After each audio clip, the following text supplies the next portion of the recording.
ఓం మహాగణాధిపతయే నమః. ఓం గురుభ్యో నమః. ఓం శ్రీమాత్రే నమః.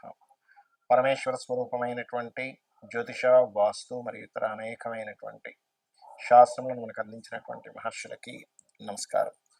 హయగ్రీవ హయగ్రీవ హయగ్రీవేతి యోవధేత్ తస్య నిస్సరతే వాణి జన్మకన్యా ప్రవాహవత్. అరుణాం కరుణాతరంగితాక్షీం ధృతపాశాంకుశపుష్పబాణచాపాం మణిమాదిభిరావృతాం మయూకైః అహమిత్యేవ విభావయే భవానీ. శ్రీమాత్రే నమః. ప్రేక్షకులకి లలితాంబిక అమ్మవారి యొక్క అనుగ్రహం పరిపూర్ణంగా కలగాలని మనస్ఫూర్తిగా కోరుకుంటూ, నన్ను చాలామంది అడుగుతున్నటువంటి ప్రశ్న ఏమిటంటే, ఏమండి కనీసం ఈ విశ్వవసు నామ సంవత్సరంలో అయినా సరే మేము ఫైనాన్షియల్గా ఎదగాలంటే ఒక్క టెక్నిక్ చెప్పండి కనీసం మా లగ్నం లేదా మా రాశి వారికి, ఎందుకంటే అన్నిటికీ కూడా ధనం మూలం ఇదం జగత్ కాబట్టి అని అంటూ ఉన్నారు. అయితే నేను ఇందులో ఆదాయం ఒకటే కాదు, అంటే మనకి ఆరోగ్యము, రుణరోగ శత్రు బాధలు కూడా తగ్గడానికి ఏమిటి, అదేవిధంగా ఫైనాన్షియల్గా పెరగడానికి ఏమిటి అనే విషయాలు నేను మీకు చెప్తాను. అయితే ఈ విషయాలు చెప్తుంది నేనైనప్పటికీ కూడా చెప్పిస్తుంది సాక్షాత్ లలిత అమ్మవారిగా భావిస్తూ ఒక్కొక్క లగ్నం గురించి తెలుసుకుందాం. కన్యా లగ్నము, కన్యా రాశి. కన్యవారికి కనుక చూసుకున్నట్లయితే కన్యా లగ్నం వారికి మేనేజింగ్ స్కిల్స్ ఎక్కువగా ఉంటాయి. అయితే ఇక్కడ మనం ధనాధిపతి ప్రధానంగా మీకు ధనాన్ని ఇచ్చేవాడు రెండవ అధిపతికి. అయితే కేవలం ఎప్పుడు రెండో అధిపతి ఇస్తే గనక మీరు అర్థం చేసుకోవాల్సింది ఏంటంటే, రెండో అధిపతి ఎవరు? శుక్రుడు. శుక్రుడు అంటే ఏమిటండి? ఫైనాన్స్, అందానికి సంబంధించిన, వాహనాలకు సంబంధించిన ఈ వీటికి కారకుడు కదా. మరి అలాంటప్పుడు కన్యాలగ్నంలో పుట్టిన వాళ్ళందరూ ఈ కోవలోనే ఉండాలిగా. కొద్దిమంది ఎందుకుంటారంటే దీన్నే జ్యోతిష్ శాస్త్రం పిఏసి అంటుంది. అంటే ప్లేస్మెంట్, ఆస్పెక్ట్ అండ్ కంజంక్షన్. అంటే ఆ శుక్రుడు వెళ్ళి ఎక్కడ గెలిచాడు, ఎలా ఉన్నాడు అంటే చిన్న ఎగ్జాంపుల్ చెప్తా చూడండి. ఇప్పుడు ఒక డాక్టర్స్ ఉన్నటువంటి ఇంట్లో ఒక అబ్బాయి పుట్టాడు. ఆ అబ్బాయి 90% డాక్టర్ అయ్యే ఛాన్స్ ఉంటుంది, కానీ ఒక 10% మారిపోతాడు. ఎందుకు అంటే ఈ అబ్బాయి గనక స్కూల్లో చదివేటువంటి పిల్లలతో చదువుతున్నప్పుడు ఆ పిల్లలకు ఉండేటువంటి ఆలోచన విధానంలో మాటలు, నేను పలానా ఇంజనీర్ అవుతానో లేకపోతే నేను ఏ డెవలప్ చేస్తున్నానో వాళ్ళు అన్నప్పుడు అలా నేను వస్తాను అంటాడు. అంటే సాంగత్య దోషము అంటాం దాన్ని. సాంగత్యం వల్ల ఏమవుతుందంటే మన ఆలోచనలు, మన ప్రవర్తనలు, మన ఇవి మారుతాయి. మనిషికి ఎలా అయితే మారుతుందో గ్రహానికి కూడా పిఏసి అంటే ప్లేస్మెంట్, ఆస్పెక్ట్, కంజంక్షన్ వల్ల ఆ ధనాన్ని ఇవ్వాల్సినటువంటి శుక్రుడు వేరియస్ వాటిల్లో ధనాన్ని ఇచ్చేటువంటి పోర్ట్ఫోలియో పొంది ఉంటాడు. ఇది బాగా అర్థం చేసుకోవాలి. అలాగే ఏ జాతకానికైనా ధనయోగం అస్సలు లేనప్పుడు చేసుకోవాల్సినటువంటి, ముఖ్యంగా కన్యాలగ్నం వారు చేయవలసినటువంటి మంత్రం ఏమిటి అని చెప్పి చూసుకున్నట్లయితే ప్రధానంగా ఓం కాళికాదేవి అయి నమః మరియు ఓం నమో నారాయణాయ. దీన్ని భక్తి శ్రద్ధలతో కనుక చేసినట్లయితే ఖచ్చితంగా 100% ధనయోగం కలుగుతుంది. మరి దీంతో పాటు మీరు దానము ఏమి ఇవ్వాలి గుర్తుపెట్టుకోండి. శనగలు, గోధుమలు ఇవ్వండి ఆదివారం నాడు మరియు గురువారం నాడు. ఇస్తూ ఒకటే గుర్తుపెట్టుకోండి, ఇది కంటిన్యూస్గా చేయాలి. ఏదో ఒకరోజు చేసేసామండి అయిపోయిందంటే కాదు. ఈ మంత్రాన్ని రోజు చేయాలి. ఏదైనా సరే జీవితంలో మనం సాధించాలి అంటే నిత్యము శ్రద్ధగా, భక్తిగా చేస్తేనే దానికి ఫలితం ఉంటుంది. అదర్వైజ్ మనకు ఫలితం అనేటువంటిది ఉండదు. మరి కొంతమందికి ఇప్పుడు మరి ఇవి మీరు దానం ఇమ్మన్నారు, ఇక్కడ దానం తీసుకునే వాళ్ళని ఏం చేయాలి అని అడుగుతూ ఉంటారు. అలాంటి వారు నేను ఇందాక చెప్పినట్టుగా శనగలు, గోధుమలు చక్కగా నానబెట్టి గోవుకైనా తినిపించవచ్చు, గోధుమ రవ్వ తినిపించవచ్చు, ఆ శనగల ప్రదేశంలో అరటికాయలు కూడా మీరు తినిపించవచ్చు, ఆ ఫలితం వస్తుంది. వీటితో పాటు చేయవలసినటువంటి కొన్ని విధి విధానాలు ఏమిటి అంటే, మీరు ఓం సంపత్కరీ సమారూఢ సింధుర వ్రజ సేవితాయై నమః, అదేవిధంగా ఓం ధర్మాధ్యక్ష ధనాధ్యక్ష ధన ధాన్య వివర్ధిని అయిన ఈ మంత్రం మోస్ట్ పవర్ఫుల్ ఫైనాన్షియల్ గ్రోత్కి. మీరు అనుకోవచ్చు, ఏమండి మరి నేను ఈ మంత్రాన్ని ఏ పని చేయకుండా, ఏ వ్యాపారం చేయకుండా ఇంట్లో కూర్చొని చేసుకుంటే వస్తుందా? నేను ఒక మాట చెప్తాను. ఈ మంత్రం చేయగానే ఫస్ట్ మీకు ఇంట్లో కూర్చోబుద్ధి కాదు. ఈ మంత్రానికి ఉన్నటువంటి ఎలాంటిదంటే ఎలాంటి పవర్ అంటే, ఇప్పుడు చూడండి, మిమ్మల్ని ఎవరైనా రోషంగా ఒక మాట అన్నారు, నువ్వు ఎందుకు పనికిరావరా అది ఇది అని. కొడుకు ఏం చేస్తాడు, ఇంట్లో నుంచి బయటికి వెళ్ళిపోతాడు. ఫస్ట్ ఇంట్లో అలా సైలెంట్ కూర్చోండి. ఎందుకు? ఆ మాటల ద్వారా మీకు ఆ చలనం కలిగింది. లేదా కొంతమంది మీతో ఛాలెంజ్ చేస్తారు, నువ్వు ఈ పని చేయలేవని. ఎందుకు చేయలేనని చెప్పి చేస్తారు. అంటే ఏమిటి?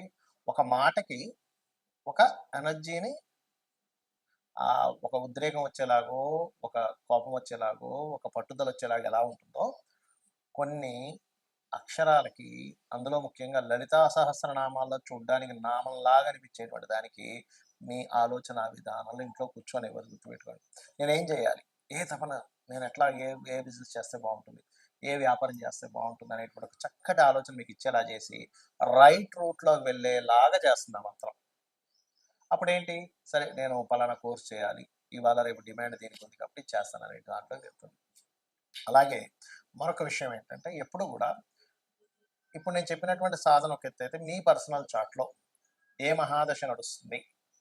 ఆ మహాదశ ఎటువంటి రూపంలో ధనయోగాన్ని ఇస్తుందనేది మీ పర్సనల్ చార్ట్‌లో చూసుకోవాలి. అదేవిధంగా మీ ధనాధిపతి ఎవరసలు? మేషం నుంచి మీనం వరకు 12 రకాలుగా ఉంటుంది. మేషానికి శుక్రుడైతే మిథున వృషభానికి మన మిథున రాశి అధిపతి అయినటువంటి బుధుడవుతాడు. మిథునానికి చంద్రుడవుతాడు. కర్కాటకానికి రవి అవుతాడు ధనాధిపతి. ఆ ధనాధిపతి ఒకరైతే ఆ ధనాన్ని యాక్టివ్ చేసేవాళ్ళు, డీయాక్టివ్ చేసేవాళ్ళు పర్సనల్ చార్ట్ పరంగా వేరువేరుగా ఉంటాయి.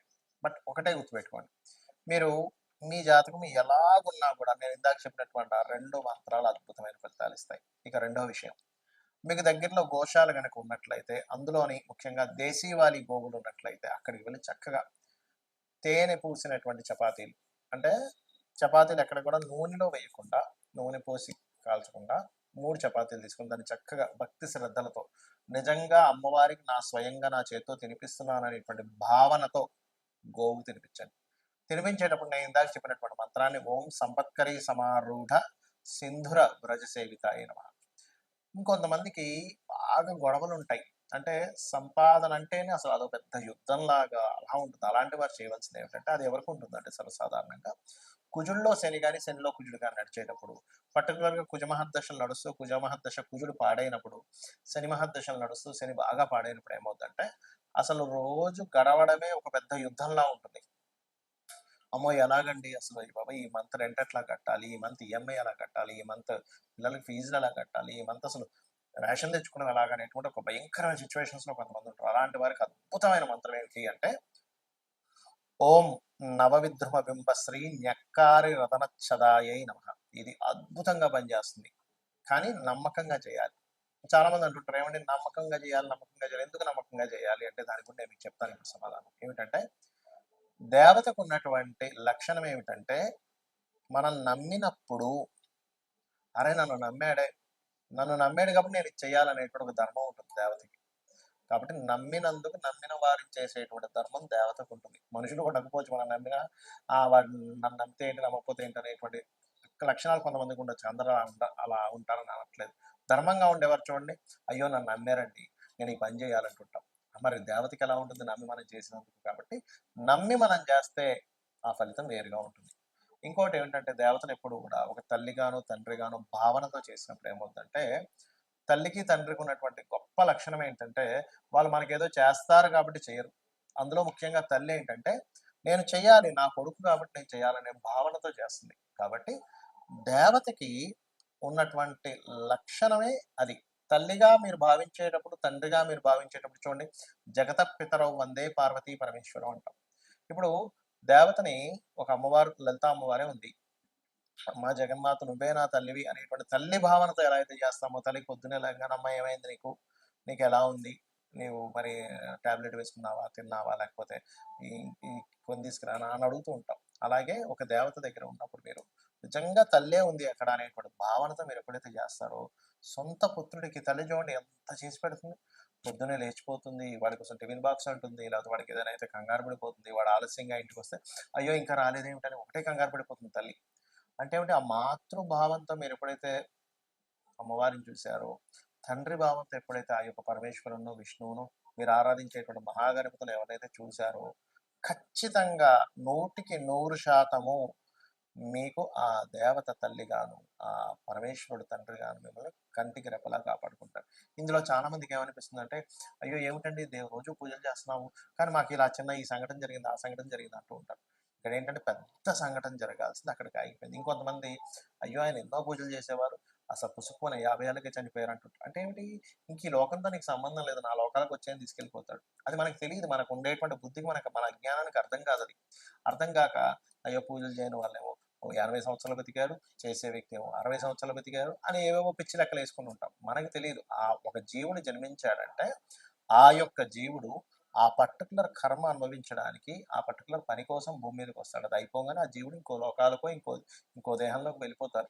అది సంబంధం లేదు. కాబట్టి ఇటువంటి విషయాలు మీరు శాస్త్ర సంబంధంగా చాలా విషయాలు చర్చించగా తెలుస్తూ ఉంటాయి. కాబట్టి మీకు ధనయోగం పరిపూర్ణంగా ఈ విశ్వవసు నామ సంవత్సరంలో కలగాలని మనస్ఫూర్తిగా కోరుకుంటూ శ్రీమాత్రేయ నమః.